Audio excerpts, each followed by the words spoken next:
Hello friends, வணக்கம் and welcome to my favourite recipes Tamil. இன்னைக்கு வீட்லயே நம்ம மேங்கோ ஃப்ரூட்டி எப்படி செய்யுது பார்க்கலாம் வாங்க. இந்த மேங்கோ ஃப்ரூட்டி நம்ம கடையில விற்கிற மாதிரி அதே டேஸ்ட்லயே இருக்கும். நீங்க ஒரு வாட்டி செஞ்சு குடிச்சு பாருங்க, இனிமே நீங்க கடையிலேயே வாங்க மாட்டீங்க. வாங்க எப்படி செய்யுதுன்னு பார்க்கலாம்.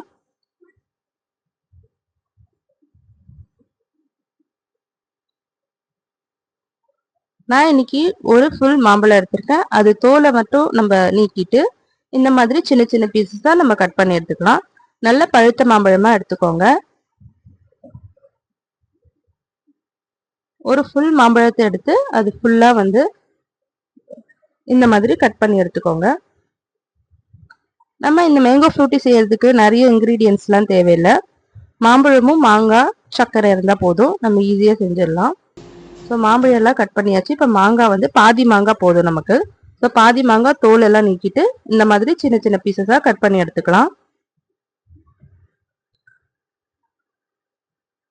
நம்ம இதை ஃப்ரிட்ஜில் வச்சு ஸ்டோர் பண்ணியும் நம்ம குடிச்சிக்கலாம்.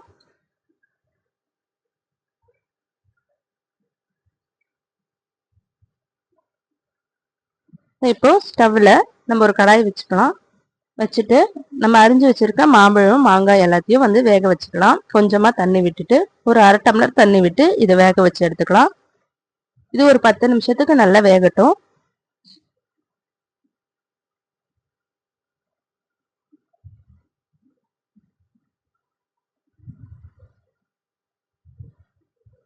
இது கொஞ்சம் மூடி போட்டு நம்ம வந்து வேக வச்சு எடுத்துக்கலாம்.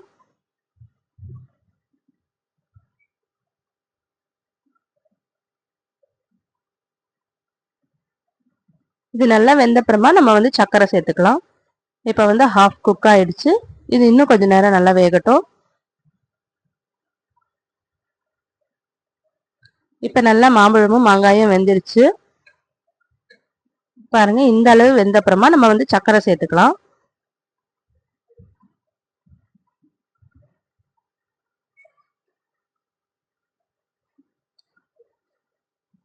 இப்போ ஒரு 100 கிராம் சர்க்கரை சேர்த்துக்கலாம். உங்களுக்கு இனிப்பு அதிகமா தேவைன்னா இன்னும் கொஞ்சம் சர்க்கரை கூட நீங்க சேர்த்துக்கோங்க. சேர்த்துட்டு இதை வந்து நம்ம கொஞ்ச நேரத்துக்கு நல்லா வந்து கிளறி விடுவோம். சர்க்கரை கரைஞ்சா போதும், பாகுலாம் எதுவும் தேவையில்லை.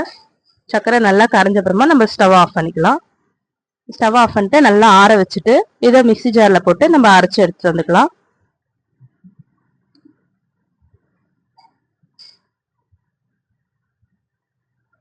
பாருங்க அரைச்சாச்சு. இது இப்போ ஃபில்டர் பண்ணிக்கலாம். இது நம்ம அப்படியே ஃபில்டர் பண்ணோம்னா அது வந்து கீழே போகாது. ஸோ கொஞ்சமா தண்ணி விட்டு விட்டு நம்ம ஃபில்டர் பண்ணிக்கலாம். ரொம்ப திக்கா இருக்கு இல்லையா, அதனால கொஞ்சமா தண்ணி விட்டுக்கலாம். நார்மல் வாட்டரே போதும், சுட தண்ணிலாம் தேவையில்லை. ஸோ இந்த மாதிரி எல்லாத்தையும் நம்ம வடிகட்டி எடுத்துக்கலாம். பாருங்க அவ்வளோதான், டேஸ்டியான ஃப்ரூட்டி வந்து ரெடி ஆயிடுச்சு. நீங்களும் ட்ரை பண்ணி பாருங்க. ட்ரை பண்ணிட்டு எப்படி இருந்ததுன்னு கமெண்ட் பண்ணுங்க. நம்ம சேனலை சப்ஸ்கிரைப் பண்ணிக்கோங்க, லைக் பண்ணுங்க, ஷேர் பண்ணுங்க. தேங்க்யூ ஃபார் வாட்சிங்.